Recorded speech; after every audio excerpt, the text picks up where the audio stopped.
শ্রদ্ধার সাথে স্মরণ করছি যারা আমাদের প্রাণ ছিল, যারা সালমান শাহ ভাইয়াকে নিজের জীবনের থেকে বেশি ভালোবাসতেন, সেই জোনাকি, সুমি, তানু, তোমা, তাদেরকে আমি শ্রদ্ধার সাথে স্মরণ করছি। সংগ্রামের সাথে বন্ধুগণ, আপনারা জানেন এই সামিরা যারা বাংলাদেশকে চ্যালেঞ্জ করেছে, সেই সামিরা চ্যালেঞ্জ মাননীয় আদালত একাই গ্রহণ করে দেখিয়ে দিয়েছেন যে এটা সম্পূর্ণ পরিকল্পিতভাবে হত্যা ছিল, হত্যা ছিল, হত্যা ছিল। মৃত্যুর 29 বছর পরে 30 বছরে পা রাখার এটাকে অপমৃত্যু থেকে হত্যা মামলায় রায় দেওয়া হয়েছে। সংগ্রামী সাথী বন্ধুগণ, আমার কথা হচ্ছে আমার ভাই কবরে, আসামিরা কেন এখন পর্যন্ত বাইরে? জবাব চাই, এই জবাব কে দিবে? আর যদি একটা সালমান শাহ ভক্ত যদি নিজের জীবনকে দেয়, তার জন্য আপনাদেরকে নিতে হবে।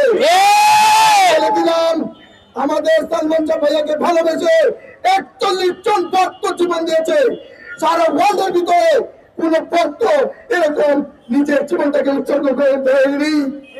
তাই বলতে চাচ্ছি, এখনো সময় আছে। সুষ্ঠু তদন্তের মাধ্যমে অতি বিলম্বে আসামিদেরকে গ্রেফতার করে দৃষ্টান্তমূলক শাস্তি দেওয়া হবে। আমার প্রশ্ন হচ্ছে, আমার হাতে দেখতে পাচ্ছেন সালমান ভাইয়ের মোবাইল, এই মোবাইল কেন কেন সংগ্রহ করলে না? জবাব চাই। আমার কাছে আরেকটা প্রমাণ দেখাচ্ছে, এটা কি আপনারা জানেন? যারা পড়ালেখা করছেন এখানে যদি ডাক্তার থাকেন তাহলে অবশ্যই জানেন। এটা হচ্ছে সেই ওষুধ যেটা দিয়ে অবশ করা হয়। এটা কেন শনিবার ব্যাগের ভিতরে পাওয়া গিয়েছিল? জবাব চাই। আপনারা দেখেন বুকটার মধ্যে একটা চিহ্ন দেওয়া আছে, এটা সালমান শাহ ভাইয়ের সেই ব্যাগ যে বেডে সালমান শাহ ভাইয়ের ঘুমাতো। এই বেডের ভিতরে এগুলি কি ছিল? জবাব চাই। আপনারা দেখেন ভাই, এটা প্লাস্টিক, এই প্লাস্টিকটা যদি ফ্যানের উপরে থাকে, যদি ঝুলন্ত অবস্থা পাওয়া যাবে, তাহলে প্লাস্টিক থাকার কথা না। সালমান শাহ ভাই 10 কেজি 15 কেজি ওজনের মানুষ ছিলেন না। তাহলে কেন কেন এত গাফিলতি ছিল এই সালমান শাহ হত্যার মামলার জন্য? কেন এত গাফিলতি? আজ পর্যন্ত আসামিরা কেন বাইরে ঘোরাফেরা করছে? আপনারা কি আমার জীবন চান?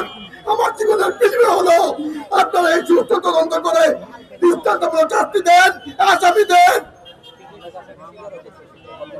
বন্ধু সাথী বন্ধুগণ, আসামিরা যেখানে স্বীকারোক্তি দিয়েছেন, আসামি যারা দুইটা আসামি তারা স্বীকারোক্তি দিয়েছেন এটা সম্পূর্ণভাবে হত্যা করা হয়েছে। কে কে হত্যা করেছে তা বলে দিয়েছে। আমি আর বক্তব্য করতে চাই না। আমরা চাই অবিলম্বে এটা হত্যাকারীদের, যারা হত্যা করেছে পরিকল্পিতভাবে, তাদেরকে গ্রেফতার করে দৃষ্টান্তমূলক শাস্তি দেওয়া হোক।